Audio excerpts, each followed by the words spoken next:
So following the events of 408, martial law was declared, and we don't find out this chapter either exactly what caused the martial law to be called, whether it be Hulkenberg failing in his mission and Benjamin figuring out that Balsamico was compromised, or, for some reason, Hulkenberg possessed Benjamin and is now implementing martial law himself. We really don't know who called this and made this move. As of right now, the main focus of martial law is on the higher tiers. Tier 4 and 5 are left alone exclusively, except the passageways between the tiers are going to be blocked to prevent the spread of chaos descending into the lower tiers, which makes sense. This also means that whoever they are searching for or whatever they're plotting to do with martial law, they are not going to let their target leave or run away to a different tier either. But this also means a lot of other things as well. It means Krollo, if he didn't already make it to tier 1, he's stuck on whatever tier he's on for the time being. That's the same for Bonilov, Hisoka,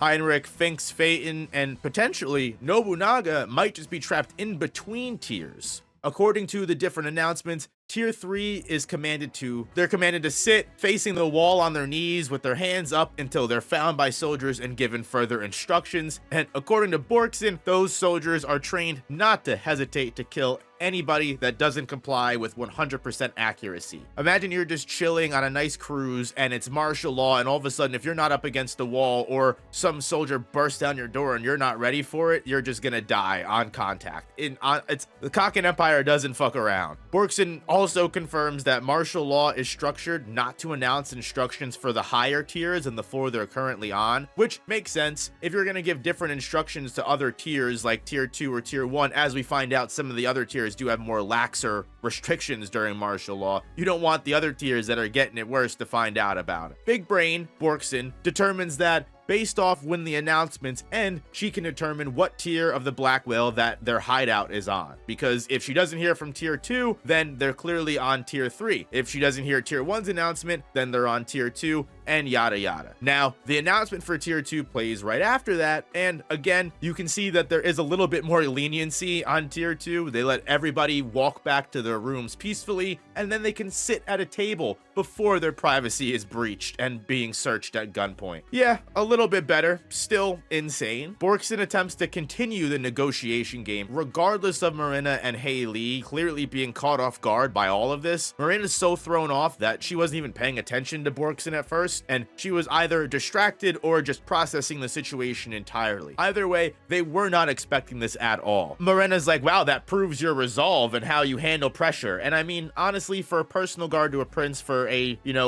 soldier that wanted to be like a high-ranking officer with a cushy job, it makes sense that she would be as deductive reasoning and as like calculated as she is. So the way that she's able to judge all of this information and find out what way to best use it for herself throughout, again, these last 3 chapters is just insane. After processing everything and going through the negotiation game, Borksen chooses the D card, which is the card that allows her, in exchange for fulfilling a small favor on Morena's behalf, Borksen can return one of the lost cards from the graveyard to her hand. That small favor ends up being a deep kiss, which we know is not good news when it comes to Morena and Contagion. But the most important part of this scene is that we do get Morena's full condition list for activating Contagion on another person. Like most specialist abilities, because they're so powerful and so insane, similar to like someone like Krollo's Skill Hunter, it does require multiple different events to occur before it's completely fulfilled. 1, the victim of Contagion must finish the negotiation game with the answer of yes. So negotiation game is completely tied into Morena's Hatsu. 2, the victim has to kiss Morena and become infected with Contagion, which we already knew. And 3, the victim has to be present during one of another infected member's murders or a murder that's committed by Morena herself. So basically, she can say yes to the negotiation game, kiss Morena, and still not have Contagion activate as long as she doesn't witness a person get murdered by Haley or other way around. Borksen can technically accept the kiss and not ultimately be tied into Contagion if she's able to avoid the other conditions. And Borksen does seem unsure about what she's going to decide upon, but that's when the announcement for tier 1 rings out and completely throws Borksen in an opposite direction and forces her hand. Because with the announcement of tier 1, are we actually on the top tier of the Black Whale? Did they kidnap me from tier 3 all the way to tier 1? Then she realizes that she was just wrong from the the start, which again shows her intelligence and how she's willing to eliminate theories that she spent a lot of time on if she gets new information. Honestly, if you really think about it, Morena as the original Haley leader, at least going on to the Black Whale, she probably had a special double VIP room on tier 1 from the very beginning of the voyage. If she set up some kind of transceiver, whether it be an actual literal recorder or just some kind of NEN object, they can all just get announcements from every single tier from the tier 1 room, Morena's original room, to the Haley hideout. So there's no possible way to tell where they actually are and if she fell into another logical trap. Realizing this means she has literally no other choice but to continue asking more questions so she can fully grasp the severity of Morena's kidnapping situation, she agrees to the kiss. By regaining one of her cards from taking the kiss, she can ensure that she can actually increase her chances of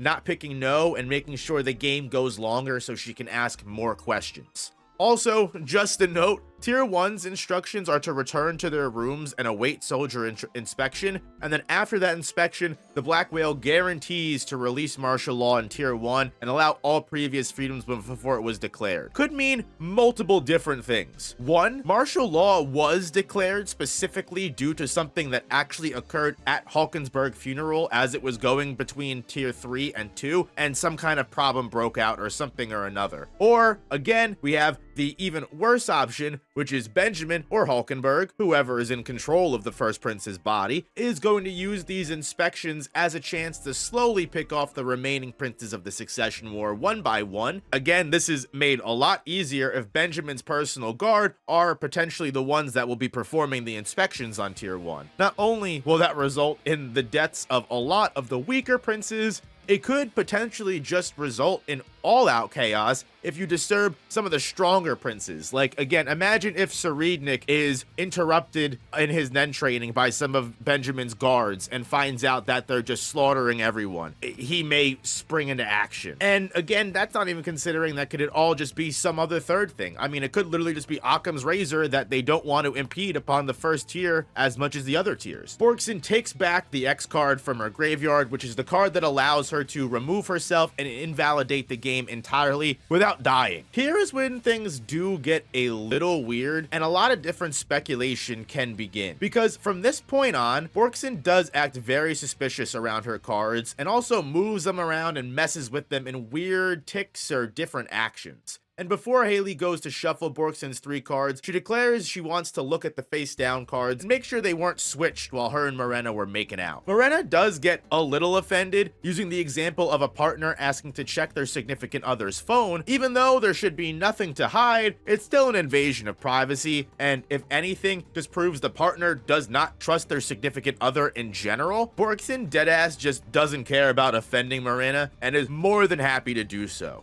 Going over Borksen's suspicious acts throughout the negotiation game going forward, remember that this is all a theory and this is just an observation of what's going on. Borksen's first suspicious act is she grabs her 2 face down cards, looks at them herself, and flips them over on the table. The cards are indeed correct and not switched. Morena did confirm she wouldn't be cheating at all in the game, and that was not a lie. So despite everything we've learned about how it's rigged in Morena's favor, they really do not plan on swapping any cards or pulling any fast ones on her. After shuffling, I have to remind you, Borksen specifically requested to flip her own cards over. Normally, Morena would be flipping Borksen's cards herself. Morena allows her victims to flip their own cards as a show of gratitude and good faith. So this is tied into Borksen's second suspicious act directly. With her having control over her cards, instead of immediately flipping one of the cards over, she first drags it forward towards Morena and then flips it over to reveal the contents. Which, conveniently enough, the card that she picked is the X card that she just revived from the graveyard. And I have to mention that this was the one card that she didn't lift and make sure was quote-unquote tampered. All the other cards she picked up and looked at. In that time span, without anybody noticing, would she have been able to physically mark or somehow make a visual distinction between those cards and the X card? It's unclear directly. Borksen chooses question A, which allows allows her to ask Morena as many questions as she wants. The stipulation is Morena can only answer yes, no, or yes and no. Borksen asks if the hideout is on every tier, goes through every single one and gets a no every time, and she narrows down the questions more precisely after that. There is a massive rumbling that only Borksen reacts to, and Morena seems used to it, and that confirms to Borksen that they're actually in between tiers 2 and 3, because that sound was just the central gates between tiers shutting. Borksen also discovers that the entrance to the Haley hideout is somewhat exposed to the public, and there are about 4 to 5 different exits. The fifth has to be more of like an improvised exit, because Morena does hesitate and thinks critically before denying the number 4 and confirming 5.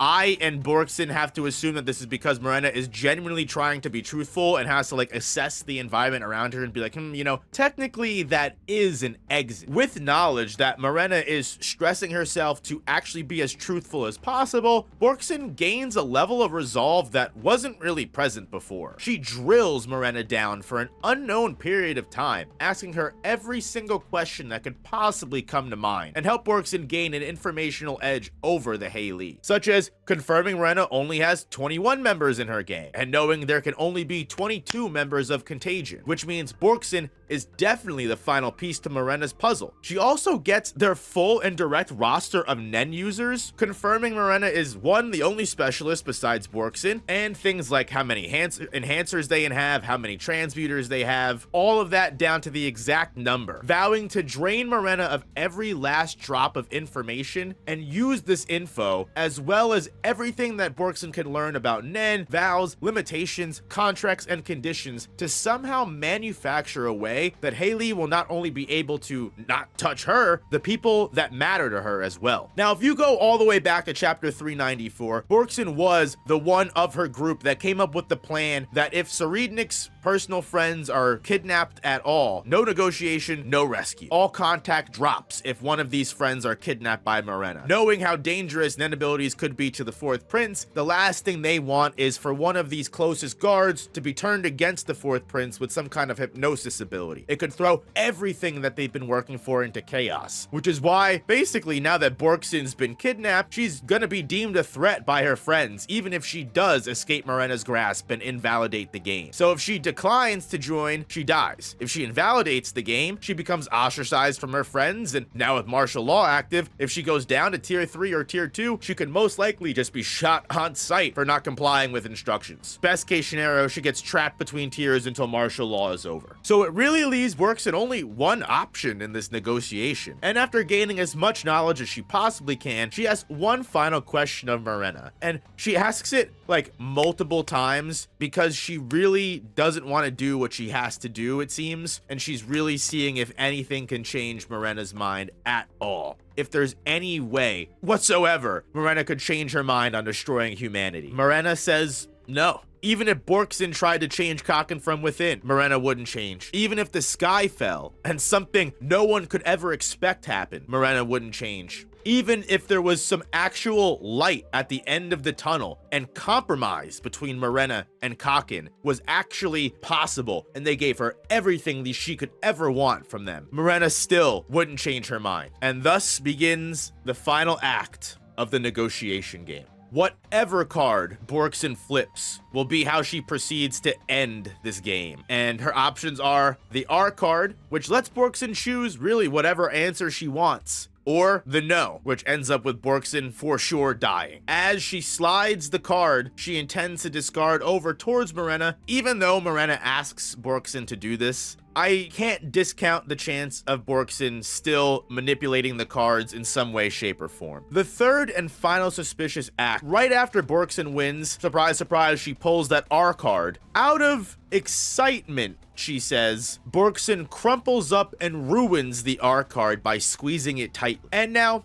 I'm not accusing her of anything, but what I will say is if there was to be any evidence of physically marking a card or Borksen doing any type of cheating, completely ruining that card would erase all of that evidence. So just want to put that out there. But that's just a simple theory, and I'm just a simple guy. Morena claims they replace the card every negotiation game, so no harm, no foul. No one would ever know if Borksen cheated. Despite Morena being sad that Borksen claimed that she was going to invalidate the game, everyone is surprised Borksen actually chose yes, symbolizing that despite all of that struggle, trying to escape, trying to figure out the best way to play into the game and win, Borksen chooses to become Morena's specialist and join Haley. You can assume that Borksen realized the best way to move forward and to help protect her friends and the fourth prince is to actually join Haley and cripple it from within. Borksen essentially holds all of the keys for Morena's ultimate goal of human destruction. With her recruitment, Dogman's gonna stop searching for other specialists, and by understanding all of Haley's ins, outs, the different categories and amounts of Nen users they have, as well as how important she is to their cause, she can essentially either stall everything by creating a Nen ability that is completely antithetical to Morena's goal entirely, which just opposes contagion and could maybe even defeat Morena in battle some way, or based off of her previous claim in the chapter of winning through different vows and restrictions, who's to say that she's not able to big brain plan her way into conditioning her Nen ability to somehow force Morena and Haley to never hurt her and her friends ever again. That ability that gets developed from contagion is entirely up to the individual by the time they hit level 20. Sure, with proper grooming, the Haley can teach people to develop specific Hatsu when they're,